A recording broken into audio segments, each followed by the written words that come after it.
ಹಂಗೆ ಅವನೇ ತಾನೇ ಅವನು ವಿಜಯ್ ಆಕ್ಟರ್ ತರ. ತಮಿಳ್ ಆಕ್ಟರು. ಪ್ರೋಟೀನ್ ಬ್ರೋ ಅದು, ಅದಕ್ಕೆ ಕಾಡಲ್ಲಿ ಸೊಪ್ಪು ಸಿಗ್ತದೆ, ಯಾವ್ಯಾವ್ದೋ ಸೊಪ್ಪು ತಿನ್ಬಿಟ್ರೆ ಕಷ್ಟ. ಈ ನನ್ನ ಮಕ್ಕಳಿಗೆ ತಿಂದ್ಬಿಟ್ಟು ಮನೇಲಿ ಬೇರೆ ಏನ್ ಕೆಲಸ ಇರಲ್ಲ, ನಿಂತ್ಕೊಂಡು ಹೋಗೋ ಬರೋರ್ನೆಲ್ಲ ತರಲೆ ಮಾಡ್ಕೊಂಡು ಪೋಸ್ಟ್ ಕೊಡ್ತಿರ್ತಾರೆ ಬಡ್ಡಿ ಮಕ್ಕಳು. ನಮಸ್ಕಾರ ಗುರು, ಎಲ್ರು ಹೇಗಿದ್ದೀರಾ? ಸತತ 3 ತಿಂಗಳಿಂದ ಟ್ರಿಪ್ಗೆ ಪ್ಲಾನ್ ಮಾಡ್ತಾನೆ ಇದ್ವಿ, ಯಾವುದೂ ಸಕ್ಸಸ್ ಆಗಿರಲಿಲ್ಲ. ಒಂದು ವಾರದಿಂದನೇ ಟ್ರಿಪ್ಗೆ ಪ್ಲಾನ್ ಮಾಡಿಬಿಟ್ಟು ಈ ಡೇಟ್ ಫಿಕ್ಸ್ ಮಾಡಿದ್ದಾರೆ. 3 ಗಾಡಿ ಹೊರಟಿದ್ದೀವಿ, ಒಂದು ಆಕ್ಸಸ್ 125, ಒಂದು ಡ್ಯೂಕು ಮತ್ತೆ ನಂದು ಹಿಮಾಲಯನ್. ನಮ್ಮ 3 ಗಾಡಿಯಲ್ಲಿ ಜಾಸ್ತಿ ಎಂಟರ್ಟೈನ್ಮೆಂಟ್ ಸಿಗ್ತಿರೋದು ಬಂದು ಆಕ್ಸಸ್ 125 ಅಲ್ಲೇ. ಒಂದು ದೊಡ್ಡ ಸ್ಪೀಕರ್ ಅರೇಂಜ್ ಮಾಡ್ಕೊಂಡ್ಬಿಟ್ಟವ್ರೆ, ಸಾಂಗ್ ಕೇಳ್ಕೊಂಡು ಆರಾಮಾಗಿ ಬರ್ತಾವ್ರೆ. ನಿಮಗೆ ಯಾರಿಗೆಲ್ಲ 3D ಡ್ರೈವಿಂಗ್ ಮಾಡಬೇಕಾ ಬನ್ನಿ, KSRTC ಬಸ್ಸಲ್ಲಿ ಫ್ರಂಟ್ ಸೀಟಲ್ಲಿ ಕುಂತ್ಕೊಳ್ಳಿ, ಆರಾಮಾಗಿ 3D ಡ್ರೈವಿಂಗ್ ತೋರಿಸ್ತಾರೆ. ಗುದ್ದಂಗೆ ಹೋಗ್ತಾರೆ, ಆದರೆ ಗುದ್ದಲ್ಲ. ಒಂದೊಂದು ಟೈಮ್ ಹೇಳೋಕ್ಕಾಗಲ್ಲ, ಗುದ್ಬಿಡ್ತಾರೆ.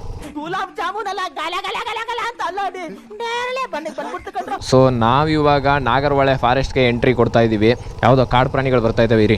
ನಾಡು ಪ್ರಾಣಿಗಳು ಅಂದರೆ ಇಲ್ಲಿ ಯಾವುದೋ ಹಳ್ಳಿ ಇದೆ.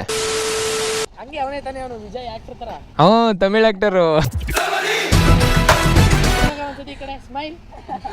ಏನ್ ಮಗ ನಿನ್ನ ಹೆಸರು? ಹರ್ಸನ್. ಯಾಕೋ ಸೊಪ್ಪು ತಿಂತಿದೆಯಲ್ಲ, ಯಾವ ಸೊಪ್ಪು ಅದು?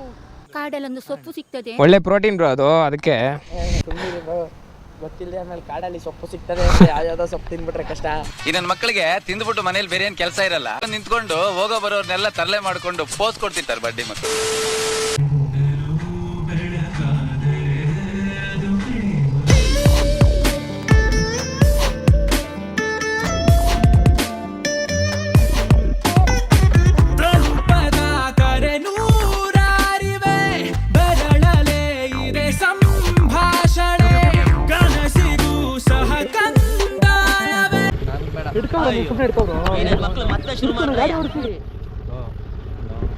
ಸೈಕ್ ಮಾಡಬಾರ್ದು ಬ್ರೋ.